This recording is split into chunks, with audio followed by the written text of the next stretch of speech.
નમસ્કાર દર્શક મિત્રો, આપ જોઈ રહ્યા છો જામનગર ક્રાઇમ જ્યોત ન્યૂઝ ચેનલ, જ્યાં આપને મળે છે દરેક ક્ષેત્રના મહત્વના સમાચાર, વિશ્લેષણ અને સત્ય જાણકારી.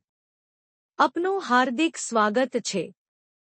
તો ચાલો જોઈએ આજના ખાસ સમાચાર, જ્યાં પ્રવાસન ક્ષેત્રે વિકાસ માટે લેવાયા મહત્વના નિર્ણયો. જામનગર કલેક્ટર કચેરીમાં પ્રવાસન મંત્રી મુળુભાઈ બેરાની અધ્યક્ષતામાં બેઠક. પર્યટન સ્થળોના વિકાસ માટે અધિકારીઓને મળ્યા માર્ગદર્શન. જામનગર કલેક્ટર કચેરીના સભાખંડમાં પ્રવાસન મંત્રી શ્રી મુળુભાઈ બેરાની અધ્યક્ષતામાં પ્રવાસન વિભાગની બેઠક યોજાઈ. જામનગર અને દેવભૂમિ દ્વારકા જિલ્લાના પ્રવાસન સ્થળોના વિકાસ કાર્યોની પ્રગતિ અને આગામી આયોજન અંગે બેઠકમાં સમીક્ષા કરાઈ. સહેલાણીઓ માટે પર્યટન સ્થળો આકર્ષણનું કેન્દ્ર બને તે પ્રકારે કામો કરવા મંત્રીશ્રીનું અધિકારીશ્રીઓને સૂચન. જામનગર તા 21 જૂન રાજ્યના પ્રવાસન મંત્રીશ્રી અને જામનગર જિલ્લાના પ્રભારી મંત્રીશ્રી મુળુભાઈ બેરાના અધ્યક્ષ સ્થાને જામનગર જિલ્લા કલેક્ટર કચેરીના સભાખંડમાં જિલ્લા કલેક્ટર શ્રી કેતન ઠક્કરની ઉપસ્થિતિમાં પ્રવાસન વિભાગની બેઠક યોજવામાં આવી હતી.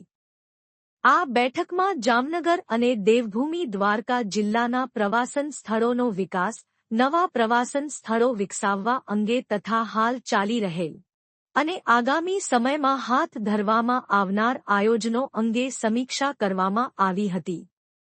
જામનગર જિલ્લાના પ્રવાસન અને ધાર્મિક સ્થળો પર હાલ પર્યટકોની સુવિધામાં વધારો કરવાના હેતુથી વિવિધ વિકાસ કાર્યો હાથ ધરવામાં આવ્યા છે. જેમાં સિદ્ધસર ઉમિયા માતાજી મંદિર, ભૂચરમોરી શહીદ વન, સપડા ગણપતિ મંદિર, રણુજા મંદિર, મચ્છુ માતાજી મંદિર, નાથજી દાદા મંદિર, ટપકેશ્વર મહાદેવ મંદિર, જીણાવરી સૂર્ય મંદિર, જોડિયા બંદરનો વિકાસ કરવા સહિત પ્રવાસનની દ્રષ્ટિએ મહત્વ ધરાવતા જિલ્લાના સ્થળોનો પર્યટન સ્થળો તરીકે વિકાસ કરવા માટેના આયોજનો અંગે લગત અધિકારીશ્રીઓએ મંત્રીશ્રીને માહિતી આપી હતી.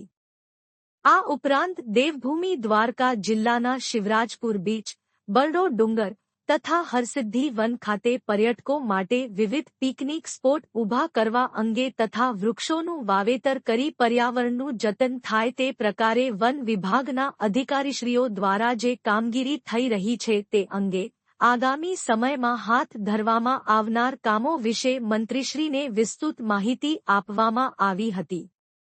આ બેઠકમાં મંત્રીશ્રીએ જણાવ્યું હતું કે રાજ્યના ધાર્મિક, સાંસ્કૃતિક અને ઐતિહાસિક સ્થળોને વધુને વધુ વિકસાવીને ગુજરાતને વૈશ્વિક પ્રવાસન ડેસ્ટિનેશન તરીકે ઓળખ અપાવવાની રાજ્ય સરકારની નેમ છે. જામનગર તથા દ્વારકા જિલ્લામાં પ્રવાસીઓની સંખ્યામાં વધારો થાય તે પ્રકારે પ્રવાસન સ્થળોનો વિકાસ કરી પર્યાવરણની જાળવણી કરવાના હેતુથી વૃક્ષોનું વાવેતર કરી તેનું જતન કરવા અને પર્યટકોની સુવિધાઓમાં વધારો થાય તે પ્રકારે આયોજન હાથ ધરી સમય મર્યાદામાં કામો પૂર્ણ કરવા, નડતરરૂપ દબાણો દૂર કરવા તથા હાલારને નવી ઓળખ મળે અને પ્રવાસન સ્થળોને આગવી ઓળખ મળે તે મુજબ કામગીરી કરવા લગત અધિકારીશ્રીઓને માર્ગદર્શન તથા જરૂરી સૂચનો કર્યા હતા.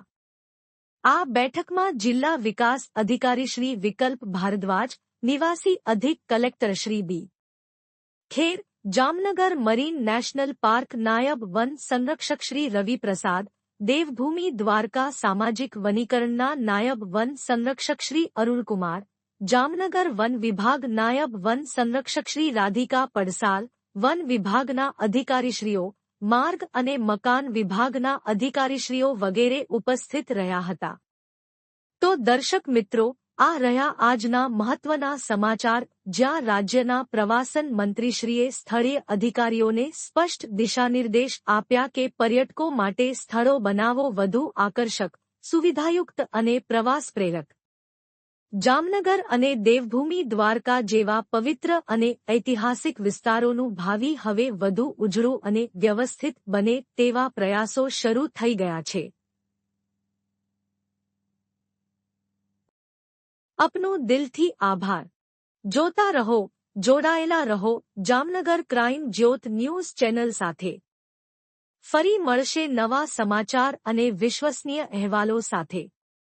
ચેનલને લાઇક કરો, શેર કરો અને સબસ્ક્રાઇબ કરવાનું ભૂલતા નહીં. જય ભારત, ધન્યવાદ.